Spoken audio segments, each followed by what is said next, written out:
stop right there.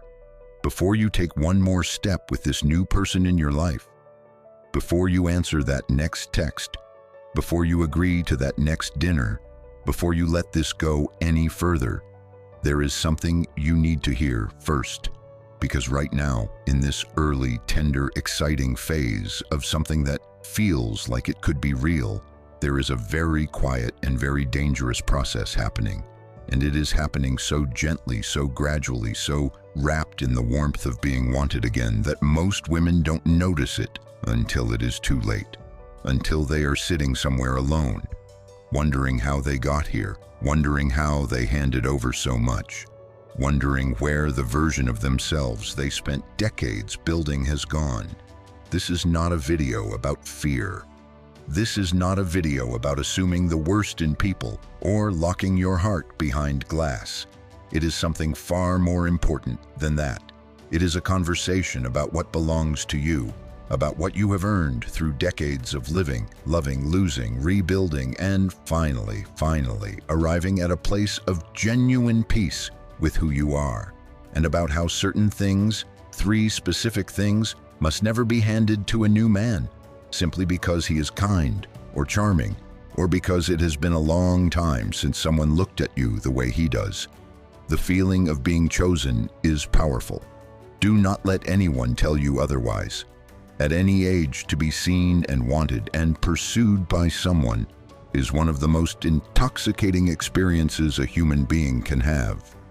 And when you are in your 60s or 70s, when you have perhaps spent years alone, or years in a relationship that drained you, or years simply focused on surviving and then on rebuilding, that feeling can be overwhelming in the most beautiful, disorienting way. But overwhelm, even beautiful overwhelm, is not wisdom.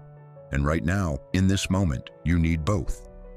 By the time this video is over, you will understand exactly what those 3 things are, why they are the most vulnerable parts of your life, and how to protect them without becoming hard, without becoming suspicious, without closing the door on love.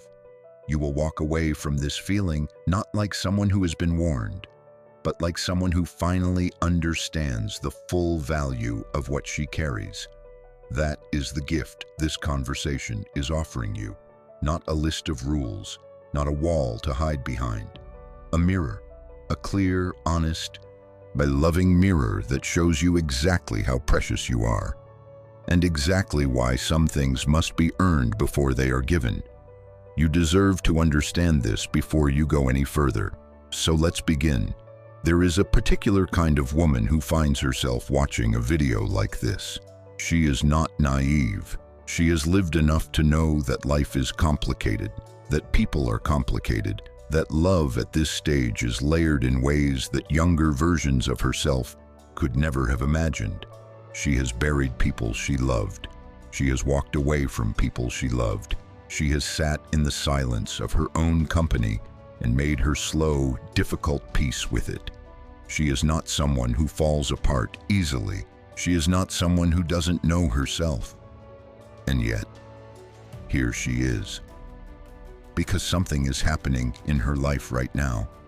Or something happened not long ago that is making her ask questions she wasn't prepared to ask. Maybe she is just beginning something new with someone who feels different from anyone she has known before.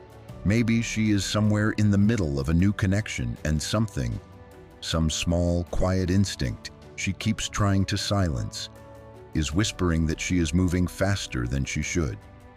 Maybe she is looking back from a safe distance at something that went wrong in ways she still cannot fully explain. However she arrived here, the fact that she is here means something important. It means she is paying attention. It means she is taking herself seriously. And that willingness to pause and look honestly at her own life is one of the greatest forms of self-respect that exists. Now here is the first thing you need to understand before anything else.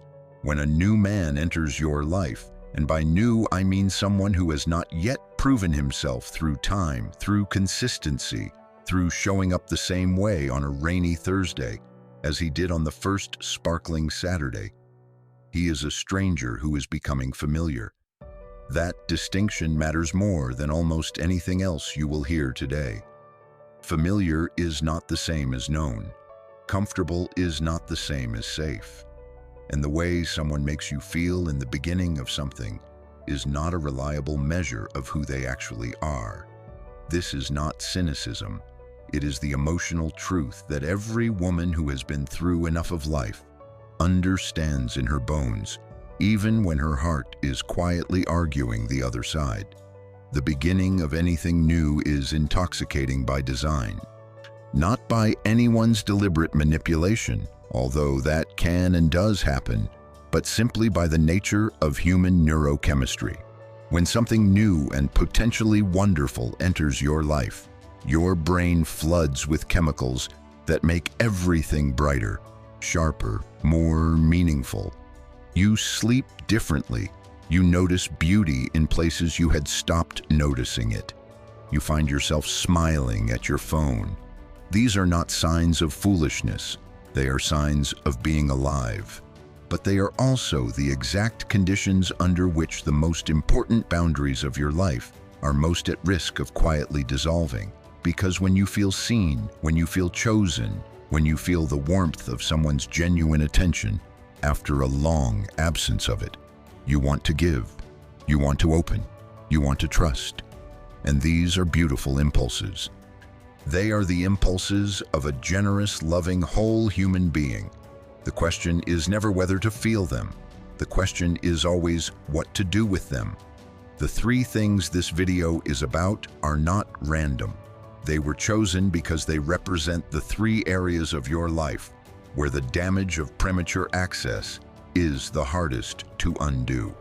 They are the areas where women in their 60s and 70s, women who are smart, who are self-aware, who are not remotely foolish, most often look back and wish they had moved more slowly.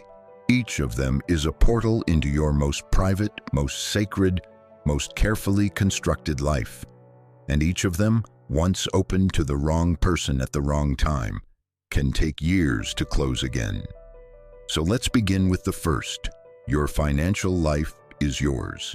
It is the concrete, the tangible record of every decision you have ever made, every sacrifice you have ever endured, every year of work and saving and planning, and sometimes just surviving.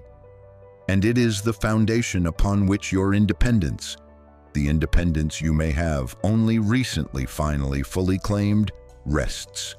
Picture this moment. You are on your third or fourth dinner with someone new.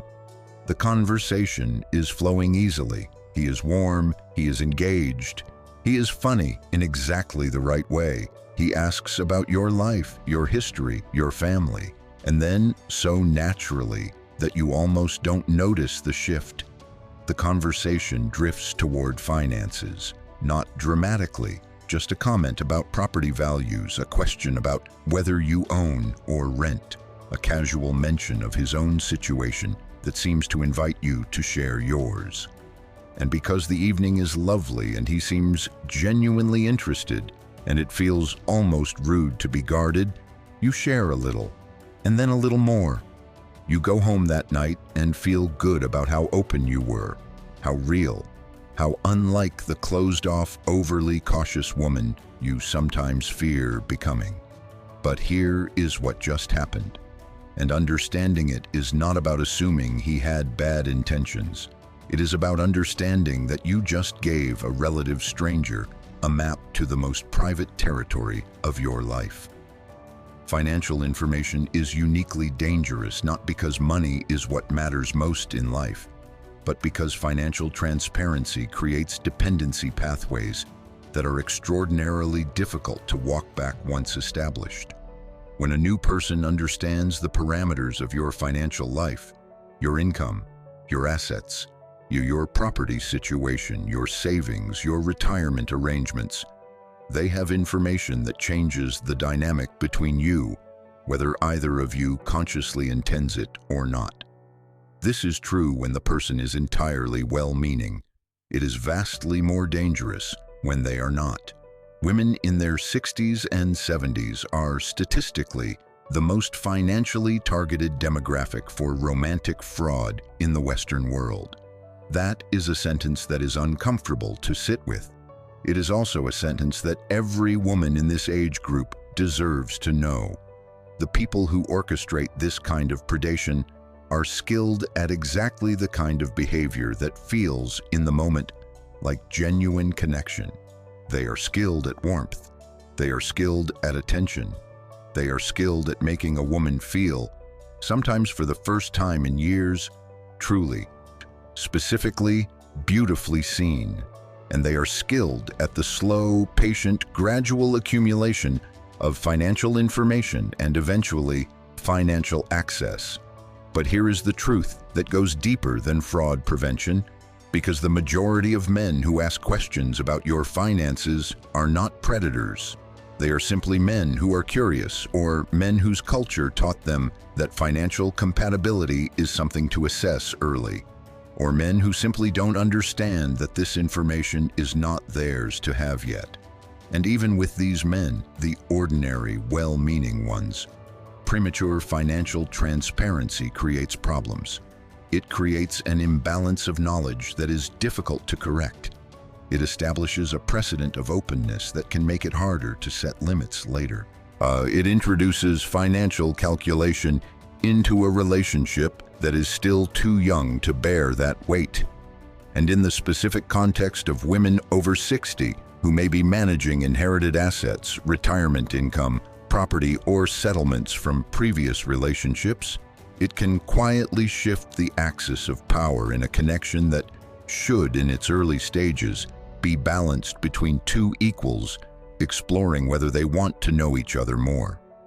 You are not obligated to share your financial situation with anyone who has not earned that level of trust. Not at dinner 2, not at dinner 10, not until you are in a relationship of such established depth, mutual vulnerability, and proven integrity that the conversation arises naturally from a place of genuine partnership planning. Until that day, your finances are yours. The number in your account, the value of your home, the details of your pension or your portfolio, or the assets your former spouse agreed you should keep. These belong to you. They are the evidence of your life. They are the foundation of your freedom. And they should be treated with the same careful privacy you would extend to your most personal medical information. Because in terms of the protection they offer you, they are exactly that important. The woman who understands this does not become evasive or secretive or cold when financial topics arise. She simply redirects with the quiet confidence of someone who knows her own value. She changes the subject gracefully. She says something easy and unbothered like, "I keep my finances pretty private, but I'm comfortable," and moves on without apology and without elaboration. And then she watches what happens next. Because how a man responds to a gentle, graceful limit is one of the most revealing things you will ever see about who he actually is. A man who is genuinely interested in you, the woman, the person, the irreplaceable human being, will not press. He will not pout. He will not suggest that you are being paranoid or that trust requires transparency. He will understand, because he respects you, that some things take time to earn, and that understanding, that quiet, uncomplicated acceptance of your boundaries, will tell you more about his character than every lovely dinner you have shared. Your financial life is not a door, it is a vault, and the combination to that vault is not given, it is earned, over time, through proof. If this is resonating with you, I want you to drop a comment below and tell me your experience. Your story matters, and it helps other women feel less alone. Now let's talk about something that lives even deeper than your finances, something that is harder to protect because it is harder to even recognize when you are giving it away. Because financial information, at least, is somewhat concrete. You can catch yourself mid-sentence and redirect. But this second thing is so woven into the fabric of genuine human connection that women, loving, open, emotionally intelligent women, give it away often without realizing it is happening at all. And what they give away is this: the full geography of their wounds, your emotional vulnerabilities, your deepest fears, the places inside you that were broken by previous relationships, and painstakingly, slowly, imperfectly healed, the grief that still surfaces unexpectedly, the insecurities that decades of living have not entirely erased, the tender, unfinished places where loss lives. These are the most intimate things about you, more intimate than your body, more intimate than your history, more intimate even than your love. And they must be protected with the same fierce, quiet care that you would extend to anything that is irreplaceable. Here is a scene you may recognize. It is late in the evening. You are talking with someone new, someone you are beginning to genuinely like, and the conversation has moved past the safe shallows of shared interests and funny stories into something deeper. He has said something vulnerable, something real, something that made him seem human and honest and trustworthy. And in response to his openness, you open too. You tell him about the marriage that ended you, about the years of loneliness that followed, about the grief that came after losing someone, about the fear, the one you rarely say out loud, that maybe the best years of love are behind you. And as you say these things, you watch his face, and his face is soft and attentive and warm. And it feels like the most real conversation you have had in years. And it may genuinely be real. His attention may be genuine. His care in that moment may be completely authentic. But you have just handed a near stranger the exact map of where you are most vulnerable to manipulation, whether he has any intention of using it that way or not. The psychological truth underneath this is something researchers call intimacy sequencing, though you don't need the academic language to understand what it means. You human beings are wired for reciprocal vulnerability. When someone shares something deep, our instinct is to match their depth. It is one of the primary mechanisms through which genuine closeness develops between people. And in established, tested, time-proven relationships, this reciprocal vulnerability is exactly how emotional intimacy deepens beautifully and safely over years. But in the context of a new connection, someone you have known for weeks or a handful of months, the same mechanism can be deliberately or accidentally exploited. When a man shares something seemingly vulnerable early on, the instinct to match his vulnerability can lead you to reveal far more than you would have chosen to reveal if you had been operating from a place of conscious awareness rather than emotional reciprocity. This is sometimes called emotional fast-forwarding. It is the experience of feeling profoundly close to someone far too quickly, of sharing depth before trust has been established through time and consistent behavior. And it is extraordinarily common in relationships that begin in midlife and later, precisely because the women in these relationships have so much genuine depth to share, and because they have often been starved for the kind of real, honest conversation that this kind of intimacy feels like it promises. Here is what you need to understand about your wounds specifically. The places where you were hurt in previous relationships, by betrayal, by abandonment, by neglect, by the slow erosion of being with someone who didn't really see you. These are not just emotional information. In the hands of someone who does not have your best interests at heart, they are operational information. They tell a person exactly which buttons to push and which promises to make in order to get what they want from you.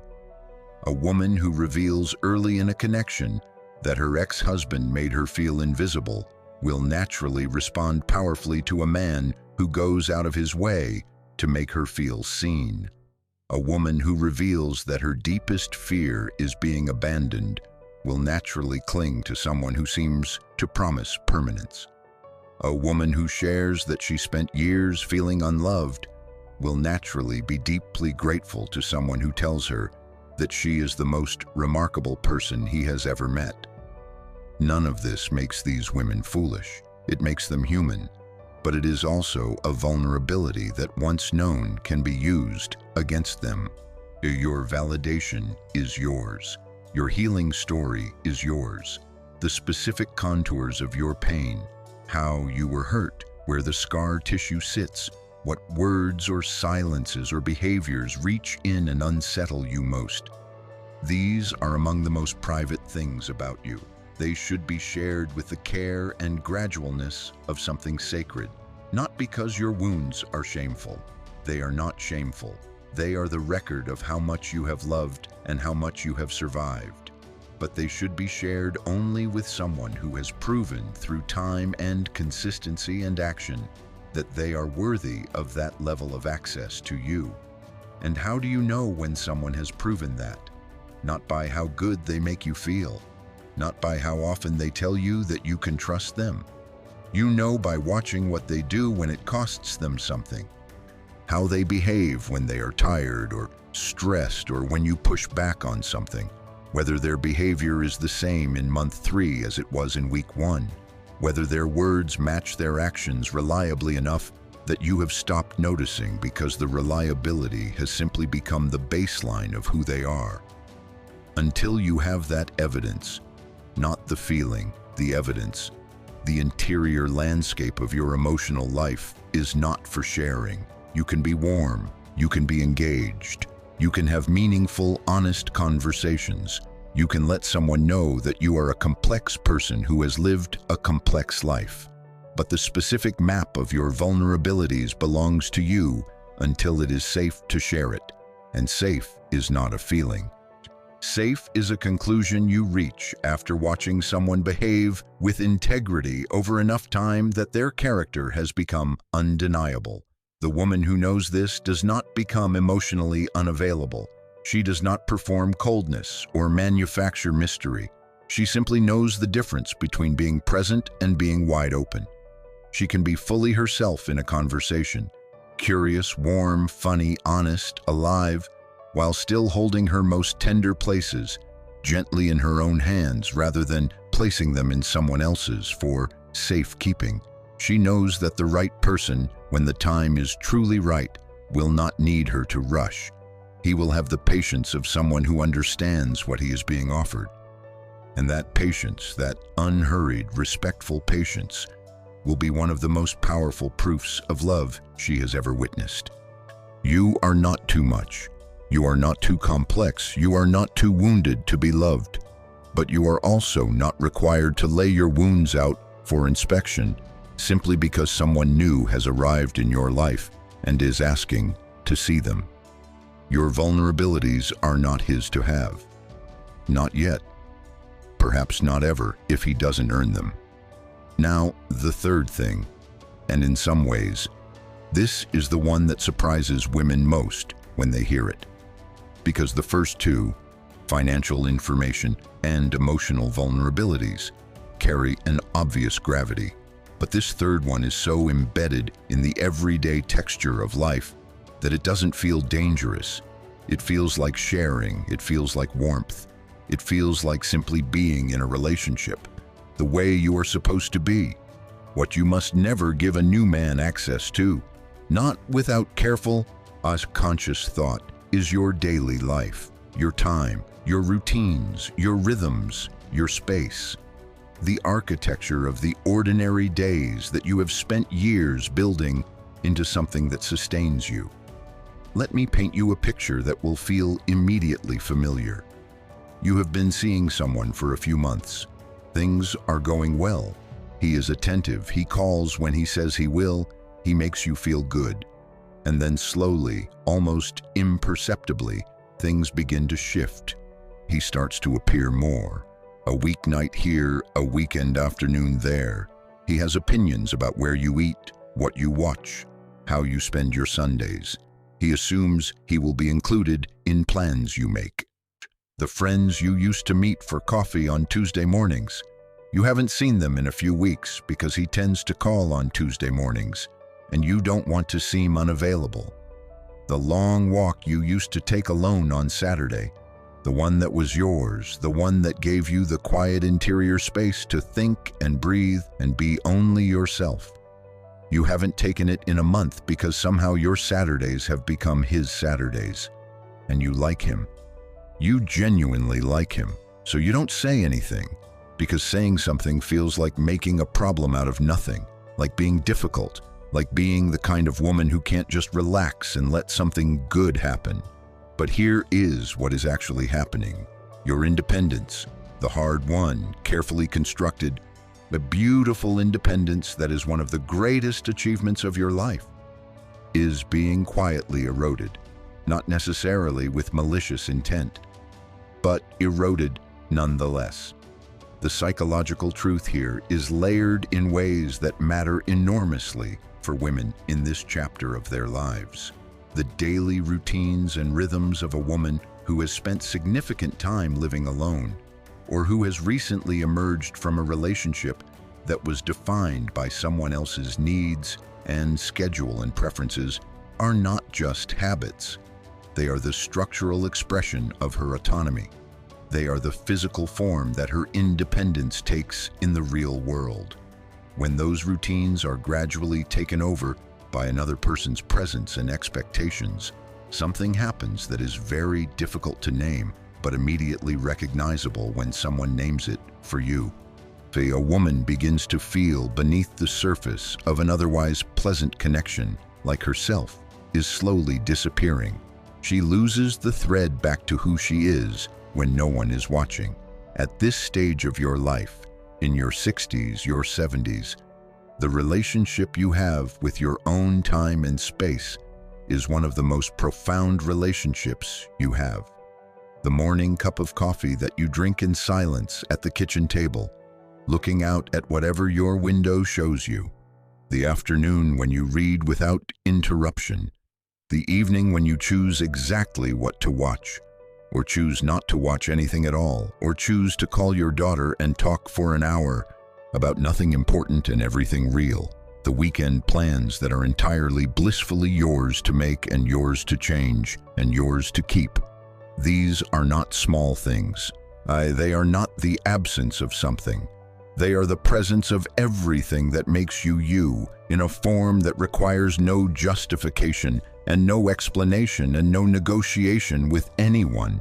When a new man has access to this life, full, unrestricted, assumed access, where his presence has become so integrated into your daily rhythms that removing it would require dismantling what you've built. You have given him something you cannot easily take back. And more than that, you have given it before knowing whether he deserves it, before knowing whether he will treat it with the care it deserves, before knowing whether his permanent integration into the fabric of your days is something you have consciously chosen or simply something that happened because you didn't stop it from happening. Say premature domestic integration, and that is exactly what this is, even when it doesn't feel that dramatic, is one of the most common patterns that leads women in midlife and later to find themselves in relationships they didn't quite choose. One that happened through accumulation rather than decision. One where each individual step seemed perfectly reasonable, but the destination, when you look up from the journey, is somewhere you never consciously agreed to go. What you need to understand is that your time is not just time. It is the currency of your life. And your daily space, your home, your routines, your ordinary hours, is not just where you live. It is the concrete expression of your sovereignty. Every hour you spend the way you choose to spend it is a declaration of your freedom. And that freedom, at this stage of your life, is one of the most precious things you possess. This does not mean that integration is wrong. It does not mean that a new relationship shouldn't grow. It does not mean that you should remain in rigid isolation from anyone new who enters your life. What it means is that integration should happen at a pace that you consciously set. It should happen as a result of deliberate choice, not gradual assumption. It should happen because you decided, eyes open, heart engaged, mind clear, that you wanted this person to occupy more of your life. Not because it simply happened while you were busy trying not to be difficult. The woman who understands this holds her time and her space with the same quiet authority with which she holds her financial information and her emotional vulnerabilities.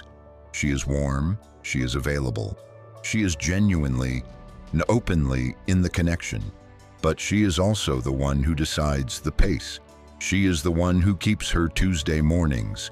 She is the one who takes her Saturday walk.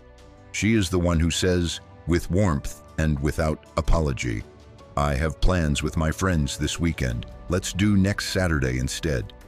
And watches what happens. Because here, again, the response is the revelation. A man who is genuinely good, who genuinely respects you, who is genuinely interested in you as a full and complex human being rather than as a companion whose primary function is to fill his available hours. That man will not only accept your boundaries, he will respect them. He may even admire them. Because the woman who has full command of her own time and space is a woman with genuine interiority. And genuine interiority, a real, rich, self-directed inner life, is one of the most compelling things about a person. It is the opposite of neediness. It is the opposite of desperation. It is the thing that makes someone genuinely interesting to be around, because they are genuinely interesting to themselves. Your daily life is a garden you have grown for years. You are allowed to decide who walks in it and when and for how long. That is not selfishness. That is stewardship of something that belongs entirely and completely to you. If this video is speaking to something you have lived through, share it with a woman in your life who needs to hear it today. You might change someone's entire week. Now let's go deeper, because understanding what not to give a new man access to is only half of what you need. The other half, and this is where the conversation becomes truly powerful, is understanding how it happens. How does a woman who is self-aware, who is emotionally intelligent, who has been through enough of life to know better, end up giving away the very things she swore she would protect? The answer is not stupidity. It is not weakness. It is not even loneliness, exactly, though loneliness is part of it. The answer is something far more nuanced and far more forgivable and far more important to understand. The most common pathway through which women give premature access to their finances, their vulnerabilities, and their daily lives is not obvious deception. It is gradual comfort. It is the natural human tendency to relax as something begins to feel familiar. To stop applying the same careful discernment you would apply in the early weeks, because the weeks have become months and nothing has gone wrong and everything feels easy. And why would you maintain that level of vigilance when the relationship has proven itself to be safe? This is called the familiarity trap. And it is extraordinarily seductive because the feeling it produces, the feeling of relaxed, comfortable, easy trust, is exactly the feeling that genuine love eventually produces. The difference is that genuine love, earned over time through consistent proof of character, has a foundation. The familiarity trap produces the feeling without the foundation, and a feeling without a foundation is not safety. It is the convincing simulation of safety, and the difference only becomes visible when something goes wrong. There is a particular pattern worth naming, specifically because it is so common and so powerful. It is the pattern of the man who leads with vulnerability, who very early in a connection shares something that seems deeply personal, a difficult past, a loss, a failure, a fear, and in doing so, creates an immediate sense of mutual intimacy and trust, because you responded to his openness the way any emotionally intelligent, empathetic woman would respond, with warmth, with openness of your own, with the natural human instinct to meet depth with depth. The trouble is that leading with emotional vulnerability is exactly as easy to perform as it is to genuinely feel. And the fact that something felt real in the moment of sharing does not tell you whether it was real. Only time and consistent behavior, observed over many months in many different circumstances, can tell you that. This is not a call to become cynical about men who share their feelings early. It is a call to hold your discernment steady even when your heart is moved, even when something feels real, even when everything in you wants to respond with matching depth. You can receive someone's vulnerability with warmth and care without immediately matching it. You can be compassionate without being transparent. You can be present without being wide open. The women who navigate this most skillfully are the ones who have internalized a particular distinction, the difference between being in the relationship and being consumed by it.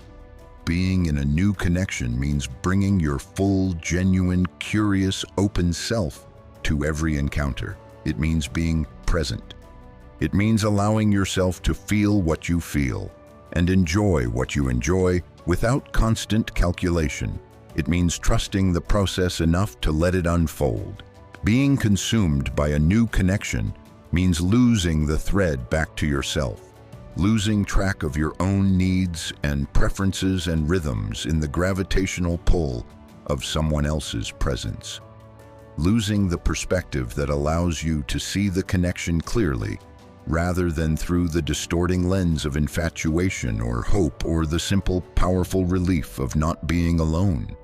The women who navigate new relationships most successfully after 60 are the ones who have worked hard enough on themselves to know their own inner weather, to know when they are acting from a place of genuine desire and when they are acting from a place of fear. Fear of being alone, fear of being too selective, a fear of being seen as the difficult woman who has too many standards. Fear that this might be the last good thing that comes along, and if she doesn't hold on to it now, it will be gone. And here is the deepest psychological truth of this entire conversation. The fear that makes you give premature access to the wrong things is the same fear that, if you let it, will cost you the very security you are trying to find. Because security in a relationship cannot be manufactured by opening yourself up too quickly, too completely, too generously. Security is not something you get from a relationship. It is something you bring to one. And the version of security you bring will determine more than almost any other factor the kind of relationship you end up in. When you enter a new connection already knowing your own value, already certain that your financial autonomy matters, that your emotional privacy is sacred, that your daily life is a garden with a gate that only you control, you carry yourself differently. You ask different questions. You notice different things. You are not so hungry for the relationship to be good that you overlook the signs that it isn't. You are not so grateful to be chosen that you forget your own choosing power. A man who encounters a woman like this, a woman with genuine, settled, unperformative self-possession, is in the presence of something he may not have experienced before, and the quality of his response to that self-possession will tell you everything about whether he is someone worth knowing better. The man who is drawn to your boundaries, he who finds your independence attractive rather than challenging, who respects your pace and your privacy and your firmly held daily rituals, that man is worth your time. Not because he passes a test, but because his response reflects a genuine alignment of values. He understands that a woman who holds herself with care will hold a relationship with care. He understands that the things she protects are the things that make her who she is, and he is not looking for a woman who will disappear into him. He is looking for a woman who will bring her whole, undiminished, magnificent self to every single day they share. That is the man worth the risk of love. And if this is the first time you are watching The Heart Code, welcome. Hit that subscribe button and join this community of women who have chosen to understand themselves more deeply. There is something that needs to be said now, something that sits at the very heart of everything this conversation has been building toward. Because a video that tells you to protect your finances and your vulnerabilities and your time without also saying this next thing would be leaving out the most important part. The protection this video is asking you to practice is not the protection of someone who has given up on love. It is not the armor of someone who has been hurt too many times and has decided that safety is better than connection. It is not the careful self-preservation of a woman who has concluded that trust is a fool's game and she is nobody's fool. It is something far more radical than that. It is the protection of someone who believes in love so completely, so wholeheartedly, so without reservation, that she refuses to hand it over to anyone who hasn't proven themselves worthy of it. It is the protection of a woman who knows that real love, the kind that deepens over years, that weathers difficulty, that makes you more yourself rather than less, is far too precious to waste on something that only looked like love from the right angle in the right light. And here is what that means in practice. It means that you can be fully open to the possibility of something extraordinary with someone new. You can allow yourself to feel the excitement of new connection without suppression or apology. You can bring all of your warmth, your humor, your depth, your curiosity, your hard-won wisdom to every conversation and every shared evening. You can be wonderfully, authentically present. And while you are doing all of that, while you are being present and warm and genuinely engaged, you can also be watching, not suspiciously, not through a lens of fear or distrust, but with the clear, steady eyes of a woman who has lived enough to know that character is revealed over time, and that time is the only honest test. You are watching how he speaks about the women in his past, not whether he criticizes them. Everyone has complicated relationship history, but how he speaks about them, whether his words carry contempt or compassion, whether he has done any genuine reckoning with his own role in what went wrong, whether he is a man who has grown or a man who has simply moved on. You are watching how he handles disappointment, the small disappointments of ordinary life, the restaurant that got the order wrong, the plan that fell through, the thing that didn't go the way he expected, because small disappointments are a window into character that large gestures can never open. You are watching how he treats people who have nothing to offer him, the waiter, the parking attendant, the stranger who accidentally inconveniences him, because how a person treats the people from whom they need nothing is one of the truest reflections of who they are. You are watching whether his words and his actions speak the same language, whether the things he says about himself are borne out in what he does, whether consistency is something he maintains when it costs him something, or only when it's easy. And you are watching yourself, watching whether you feel more yourself in his company or slightly less, whether the relationship as it is right now, without the promise of what it might become, is something that adds genuine richness and joy to your life, whether you find yourself shrinking slightly to fit into his world, or expanding naturally because he makes room for all of you. This watching is not the opposite of trust.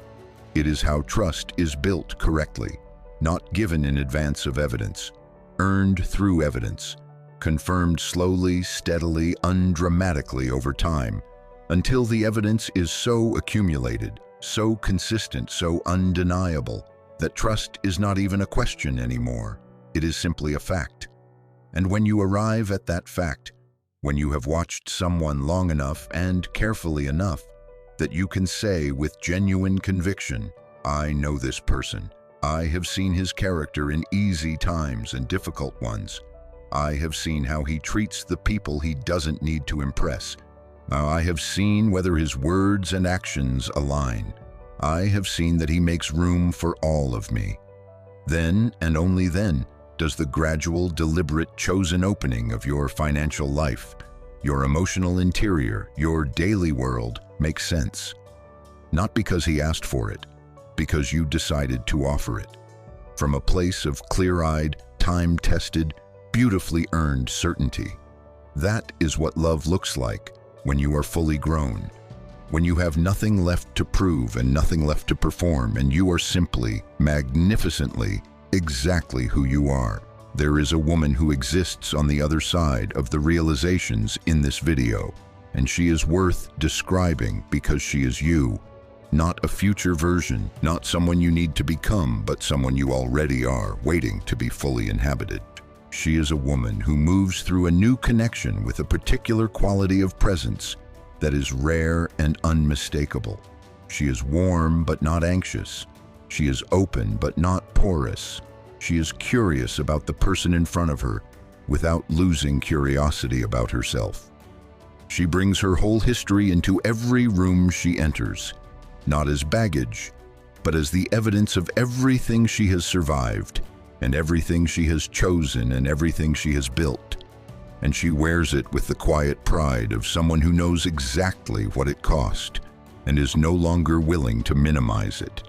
She is a woman who knows the difference between loneliness and solitude, who has made her peace with solitude so completely that it is no longer something she is running from. She is not looking for someone to fill the silence. She is looking for someone who is worth breaking it for. And that distinction, that subtle, enormous distinction, changes everything about how she enters a new relationship and what she accepts within it. She is a woman who has finally, after years of being everything to everyone, learned the radical art of prioritizing herself. Not selfishly, not at the expense of the people she loves, but in the deep, private, non-negotiable way that means she no longer adjusts her pace to avoid making someone else uncomfortable. She no longer shares more than she intended to share because the moment made it feel easier. She no longer hands over the keys to her daily life simply because someone arrived and expected them. She is a woman who knows her own worth not as a platitude, and not as something she repeats to herself in the mirror to drown out a contrary inner voice, but as a simple, settled fact. She knows it the way she knows her own name. It requires no validation from outside. It requires no affirmation from the person in front of her. It is just true, the way gravity is true, the way morning is true. It simply is. This woman does not need this video to tell her she is enough. She already knows. But she may need this video to remind her that being enough means she is allowed, required even, to move at her own pace, to protect what she has built, to extend her trust slowly, thoughtfully, on a timeline that serves her rather than his impatience or her own fear. She is allowed to want love and also to be unwilling to compromise herself to get it. These two things are not in conflict. They are, in fact, the exact combination that leads to the kind of love that is actually worth having. And the woman who holds that combination, who wants deeply and protects wisely and loves with her whole heart and her eyes wide open, is not someone who ends up alone. She is someone who ends up with exactly the right person. Or she ends up with herself, which is not a consolation prize, which is, in fact, the most important relationship she will ever have, the one that makes all the others possible. You have spent your whole life becoming the woman you are right now. Every year, every loss, every rebuilding, every morning you woke up and chose to begin again. All of it brought you here to this exact version of yourself. Wiser, more complex, more deeply rooted, more beautifully, specifically alive than the younger versions that came before. But do not give that woman away for free. She has earned every single piece of herself. Whatever comes next in your life, whatever this new person turns out to be, whatever form your future takes, go into it knowing exactly what you carry and exactly what it is worth. You are not looking for someone to complete you. You are already complete. What you are looking for, if you are looking at all, is someone worthy of the complete you. And the only way to find out if someone is worthy is to hold yourself with enough dignity, enough patience, enough love for your own extraordinary life, that you give them the time to prove it. That is the whole lesson. In one breath, hold yourself with love. Give them the time to prove it. And when they do, if they do, you will know. Not because it feels good, though it will. Not because it is exciting, though it may be, but because the evidence will be undeniable. Because the months will have accumulated into a portrait of someone whose character is consistent and whose respect for you is structural rather than situational. And in that moment, the opening of yourself will not feel like vulnerability. It will feel like the most natural thing in the world. Until then, your finances are yours, your wounds are yours, your days are yours, and you, all of you, are worth the wait. If this video resonated with something real in your life, I want to hear from you. Leave a comment below. Tell me what landed, what you were sitting with, what this brought up for you. Your words in that comment section are not just for me. They are for the woman who will read them next, who is sitting exactly where you were before you clicked play, wondering if she is the only one who has ever felt this way. You are not, she is not, and your experience, shared honestly, is one of the most powerful things you can offer another woman. If this video gave you something, please like it. It tells YouTube that this conversation matters and puts it in front of the women who most need to see it. Share it with a woman in your life, a friend, a sister, a daughter who is watching her mother navigate something new, a woman you know who is at the beginning of something and hasn't quite found her footing yet. You may not know exactly what she needs to hear, but something in you brought her to mind, and that instinct is worth trusting. If you are not yet subscribed to the Heart Code, this is your invitation. This community exists for women who have chosen to take themselves seriously, their peace, their wisdom, their unapologetic, fully inhabited lives. Hit subscribe and stay in this conversation because there is so much more to explore together. And if this video has genuinely added something meaningful to your life, if something here has shifted a perspective or given you language for something you felt but couldn't quite name, you can support this work through Super Thanks. It means more than I can say, and it makes it possible to keep creating conversations like this one. Thank you for being here. Thank you for being exactly who you are.